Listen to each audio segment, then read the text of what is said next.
I found a relatively relevant t-shirt to do these reviews in. Look, it's got Wanda on it. Also, Stanley. No Vision though.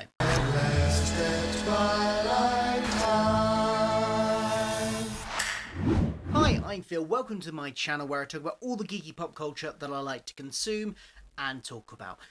We're talking WandaVision again, weekly reviews on the channel here of the new episodes as they drop on Disney+. We're in the third episode because we got two last week and I did a joint review. If you want to check that out, please do. I'll put the card up there. Episode 3 is called Now in Colour. Quite rightly, because we are now in colour. The first two episodes were predominantly black and white. Here, we move into the 70s era of sitcom pastiche in a kind of very Brady Bunch type opening and fully into colour. And this episode revolves predominantly... Oh, I will warn you. I did a non-spoiler section last week. Should I do spoilers? Should I do that again? Okay. Non-spoiler review. And then I will go into spoilers. I kind of felt like the sitcom part of the episode wasn't as strong as the first two episodes. And that was most of the episode. Some of the jokes, some of the gags kind of felt like they went on a little bit too long. And again, maybe this is emulating the style of the era. I had some nostalgia for the style of the 50s and 60s because I'd seen repeats of things like I Dream of Jeannie and Bewitched from those eras. The 70s, I don't think I've watched many sitcoms from, or any sitcoms from. I've never watched The Brady Bunch. I can't even think of another 70s sitcom. And no, that 70s show does not count. So I don't have that same nostalgia of the style that I did do with the first two. But I think it was more than that. I think it's just that, like I said, some of the jokes kind of go on a bit too long. It was very much a bottle episode as well. Very much set within the house, and for very good plot reasons. But because of that, it kind of felt like it dragged a little bit for me, those bits. And then we hit sort of there's a reveal later on in the episode, and it comes quite towards the end of the episode that changed it for me. And that last sort of, I can't even remember how long it was, 5, maybe 10 minutes, that got interesting for me when they started delving into a bit more about revealing some clues about what might be going on in the wider scope of the series.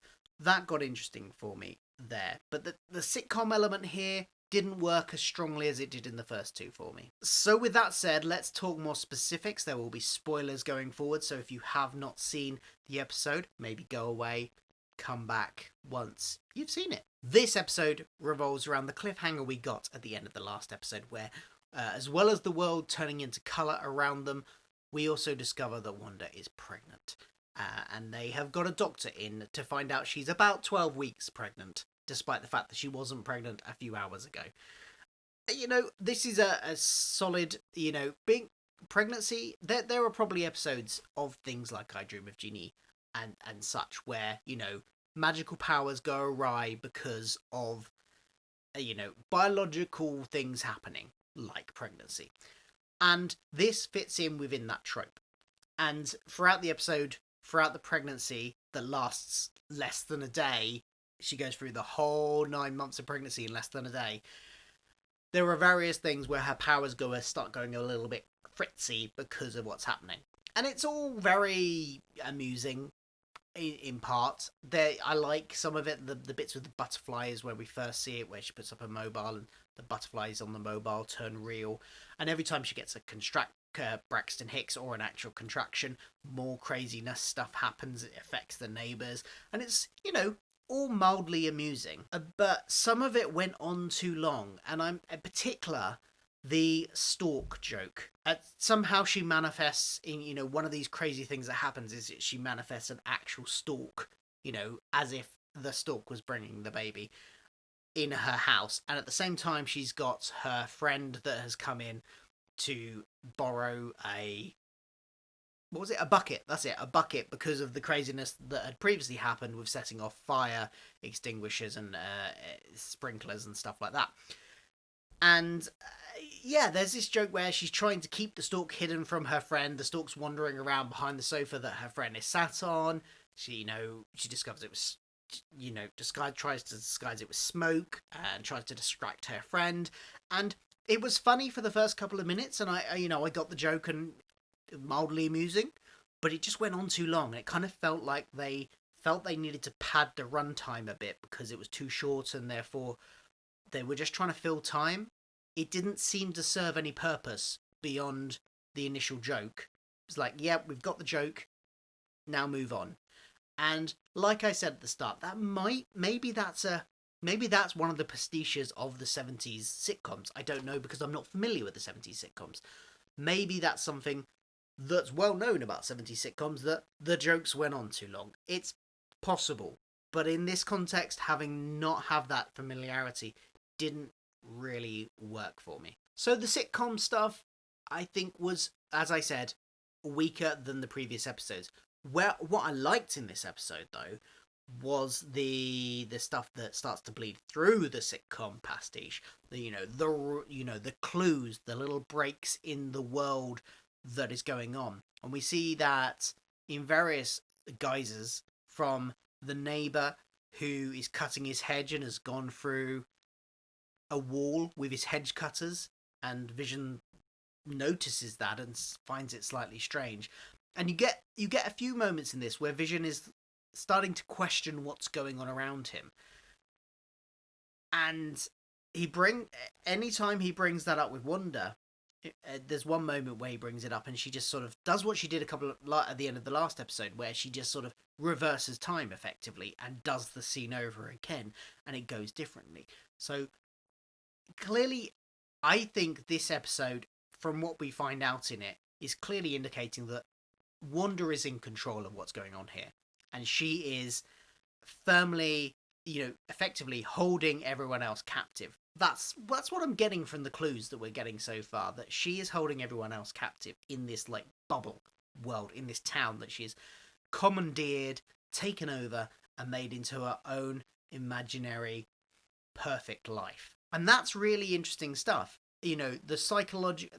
I think this is going to get more interesting as we find out more about it, but the kind of psychological break that she must have had after the events of Avengers Endgame, that to lead her to this, must have been, very going to be interesting to explore. I think the advert that we get in this as well, because every episode seems to have an advert for a product in it that has Easter eggs in it. The first one was made by Stark Industries. The second one was a Strucker watch with a Hydra logo on it.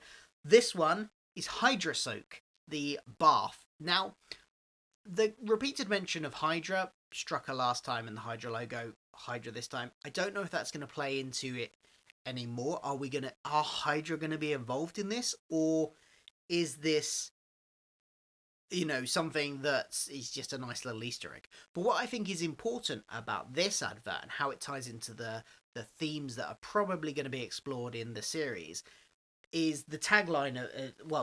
The advert, has a mum rushed off her feet, and the voiceover goes something along the lines of, "Do you want to just get away from it all? Do you want to get away?" And that, I think, is showing us the state of mind that Wanda has been in. She wanted to get away from her real life, from her real world, and create whatever's going on here.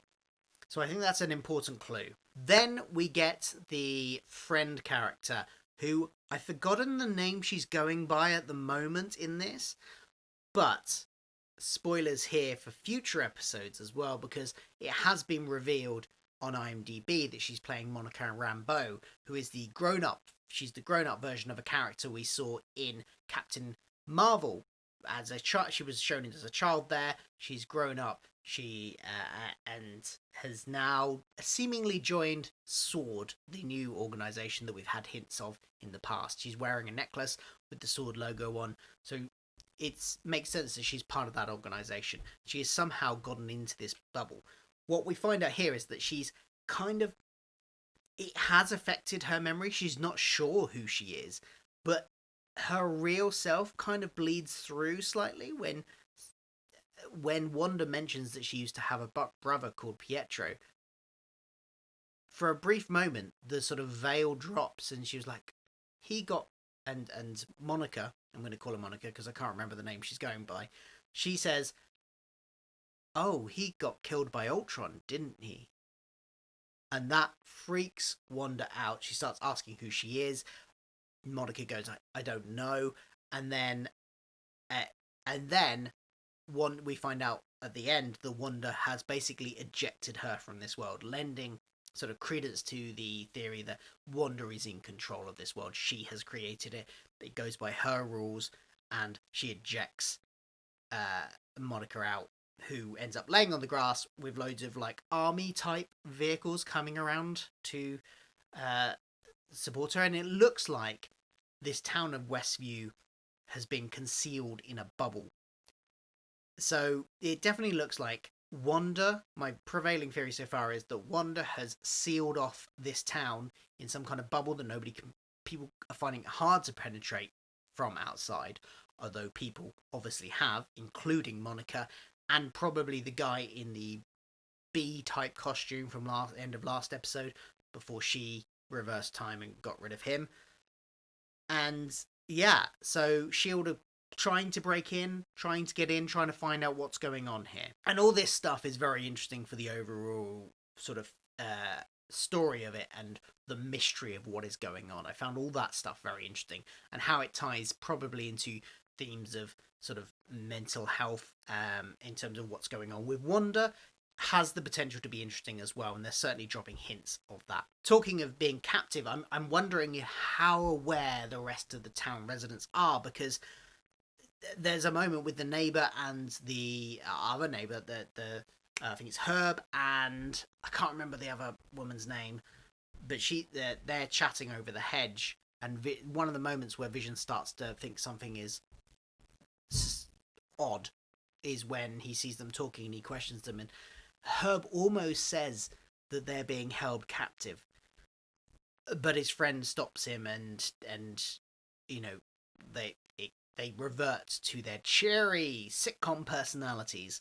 But there's a moment there where it kind of goes a bit funny, and when these moments come up, I really like what they do with it. They come out of that sitcom vibe. They change the music up, they change the camera angle up, give it a different kind of look to how the rest of the episode is when it's in sitcom mode. So overall, a bit of a mixed episode. Like I said, I don't think the sitcom element worked as well as the first couple of episodes, but I did like the kind of revelations and the twists we got at the end and what we found out and all that weirdness, and the fact that Vision is starting to become suspicious, and when he does, Wanda makes sure that he stops being suspicious by reversing time or whatever she's doing. She wants to keep him in the dark as much as she wants to keep everyone else in the dark. Now, does that mean he's real? I don't know. Or is he a figment of her imagination? Has she literally brought him back to life? Or is he a fiction, but still the real personality? There's lots of interesting mysteries with this show. I'm looking forward to seeing where it goes. But I really hope next week, I presume we're onto an 80s theme of sitcom. I'm wondering if they'll go for the Full House kind of look, because Full House was a sitcom that started in the 80s and ran into the 90s, so they could feasibly do it in either decade. But it is the sitcom that Elizabeth Olsen, who plays Wanda, her sisters, her famous sisters, the Olsen twins, was it Elizabeth? No, Elizabeth is Wanda. Mary Kate and Ashley Olsen got famous in the sitcom Full House as very small children. So I imagine they'll probably want to reference that somehow. So maybe we'll get that next week. What did you think of this episode? Do you share my feelings about the sitcom element of this episode not working quite as well as it did in the first two episodes, or did you really enjoy it? Maybe you're a fan of 70s sitcoms. Let me know if the criticisms I have of that are because of the type of pastiche. Like, did jokes just go on too long in the 70s sitcoms? Is that what happened? And what do you think about the revelations we got towards the end of the episode and how it changes? Because that's where the episode really turned and got interesting for me. Thanks for watching. Let me know your comments below, and I will see you next week for another review.